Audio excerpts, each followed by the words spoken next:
चलिए, जो इंपॉर्टेंट है वो करिए, पढ़ाई करिए। सवाल क्या कह रहा है? सामने एक डायग्राम दिख रहा है, there is a diagram, ABCD is a quadrilateral. Note करिएगा।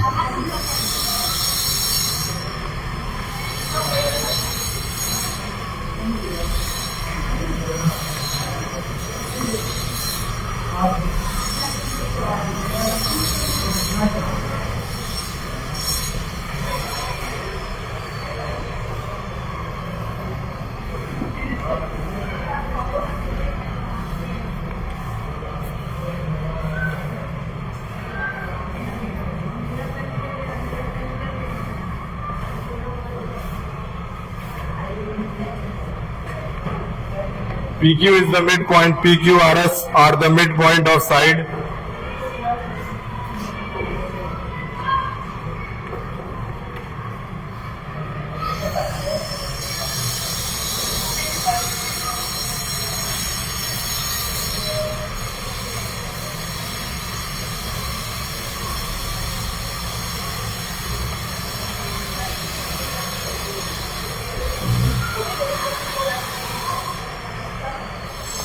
AC is a diagonal.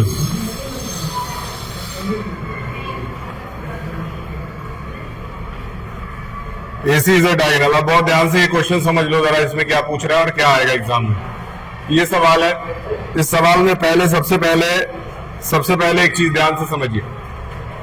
इस सवाल में आपको यहां एक ट्रायंगल नजर आएगा, DAC आ रहा है। DAC एक ट्रायंगल है।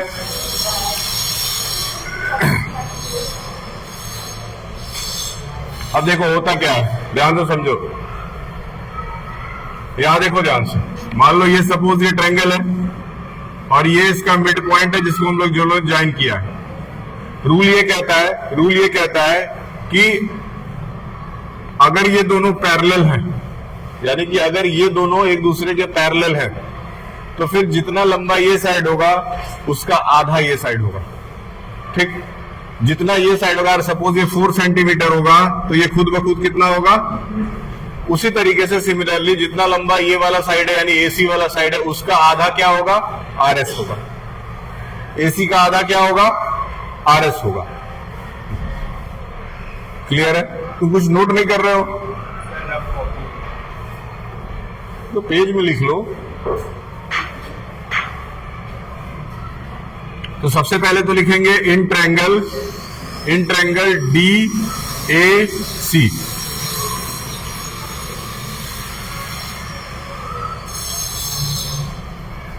SR is equal to 1/2 AC। SR जो है वो AC का हाफ है। क्या है?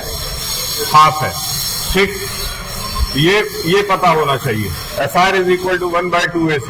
दूसरी तरफ सिमिलरली जो PQ होगा वो भी तो AC का हाफ होगा।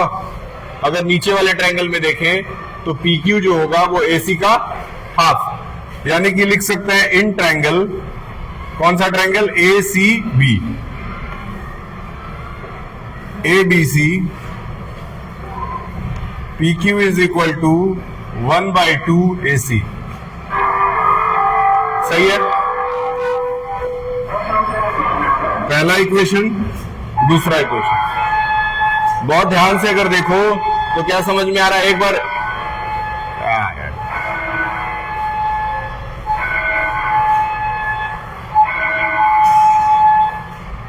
ठीक, अगर बहुत ध्यान से देखो तो यही समझ में आ रहा है कि दोनों तरफ हाफ AC और हाफ AC आ रहा है। अगर दोनों तरफ हाफ AC और हाफ AC आ रहा है, इसका सीधा मतलब कि RS और PQ एक दूसरे के इक्वल हो गए। तो लिख दीजिए RS is equal to PQ।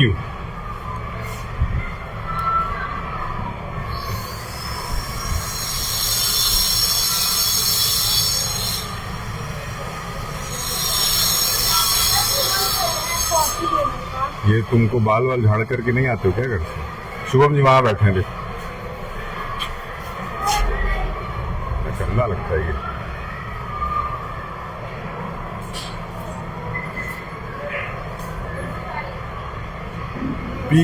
PQ is equal to RS।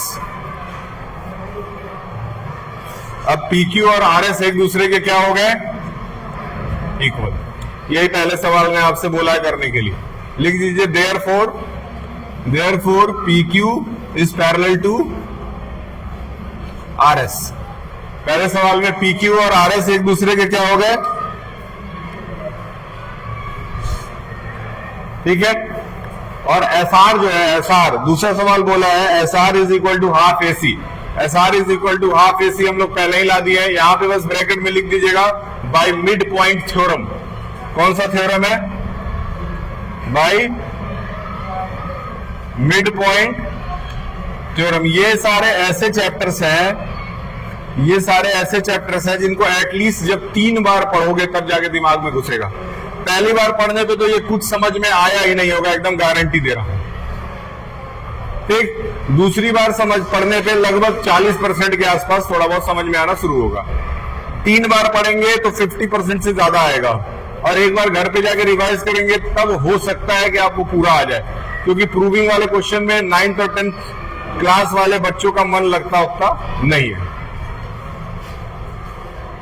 जहां भी पूछ देता है ना प्रूव दैट, तो वो देख करके बच्चों का हालत खराब हो जाता है।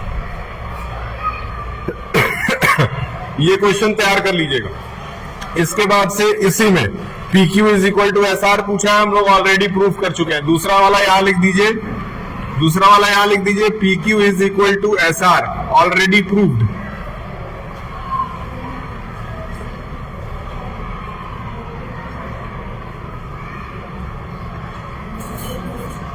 Already proved. ठीक है। इसके अलावा अब जब, क्योंकि पी क्यू और आर एस, अभी एक पार्ट इसमें और बचा हुआ है।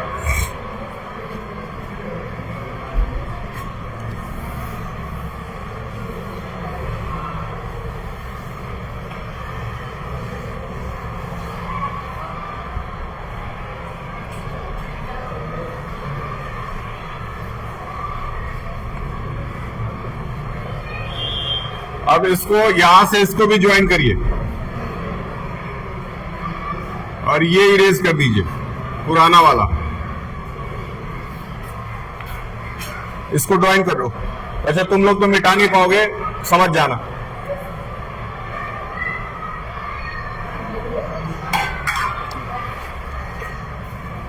क्या लिखेंगे? R Q is equal to 1/2 dB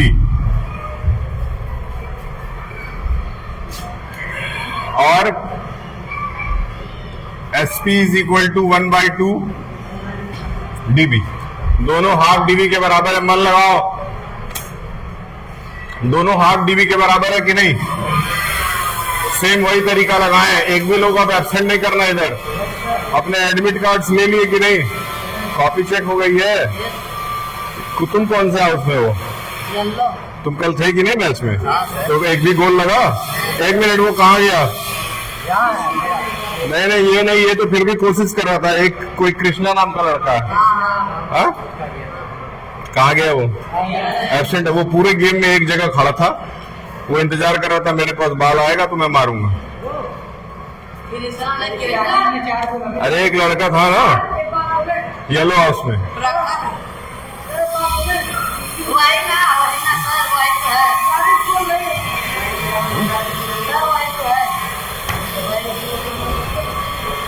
ये नहीं, ये तो फिर भी कोशिश कर रहा था।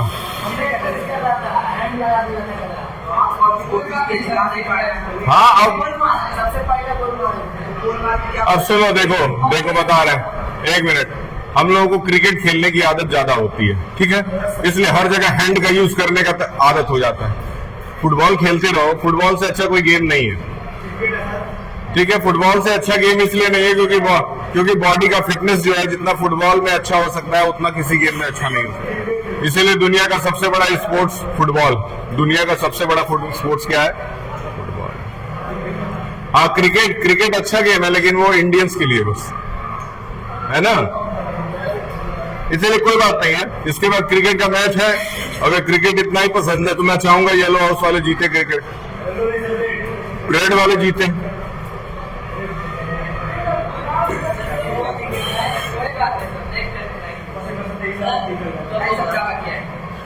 अब अभी देखो सामने एग्जाम है,